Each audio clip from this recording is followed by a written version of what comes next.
everyone, Suzanne Venker for session 3 of Ask Suzanne. And today's question is, it's from Catherine, and she says, you've written a great deal about the fact that women can't have it all, yet you seem to. How did you do it? Okay, I've written about this a great deal.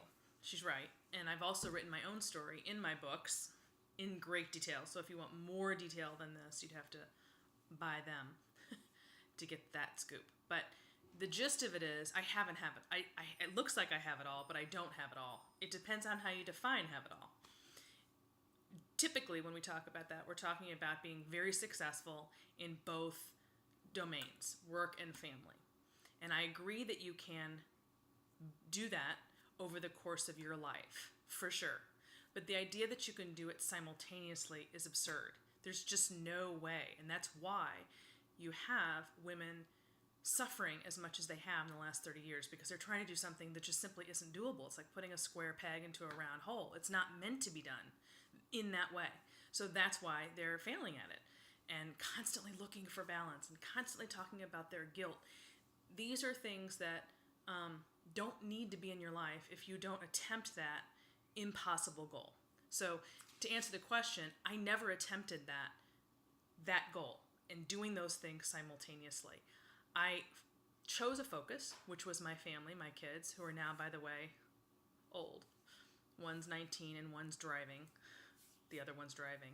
So I've definitely just moved into another stage of motherhood for the first time in 20 years, and I'm actually going to write about that because it's so significant that it speaks right to this issue.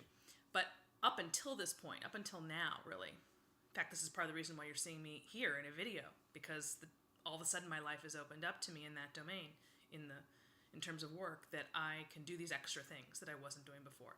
So I focused on one thing, and that was raising my kids. I've been home with them since the day they were born, and I have been the primary caregiver in their lives. Of course, their father too, but I mean in terms of Monday through Friday, a work week. And anything I did, which I did, I wrote books. That's something that was manageable for me because I'm at home. I don't have a boss. I have nowhere to be. If I can't do something on a given day, I don't do it. There were a lot of things I had to do to actually write as much as I have over the 20 years, which was other things that I've given up. I wouldn't say I have the most exciting social life in the world.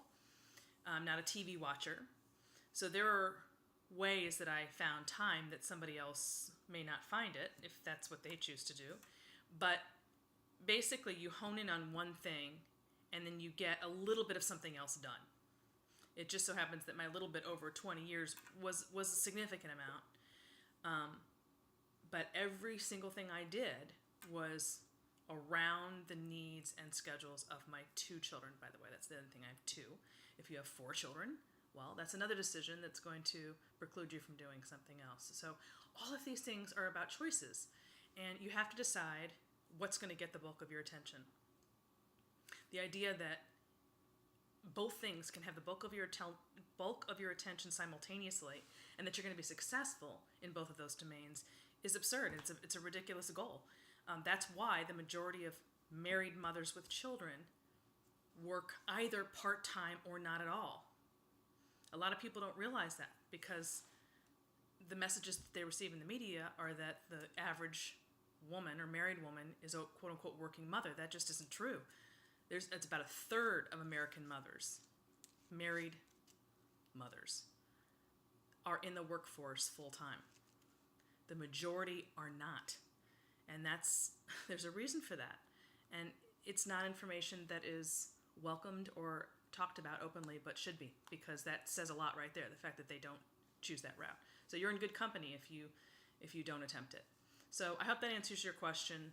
And like I said, for more on that, you're welcome to read, I think, 2 books in particular, The Alpha Female's Guide and How to Choose a Husband. Both explain what my life looked like while I was writing books. So, okay, that's it. Thanks.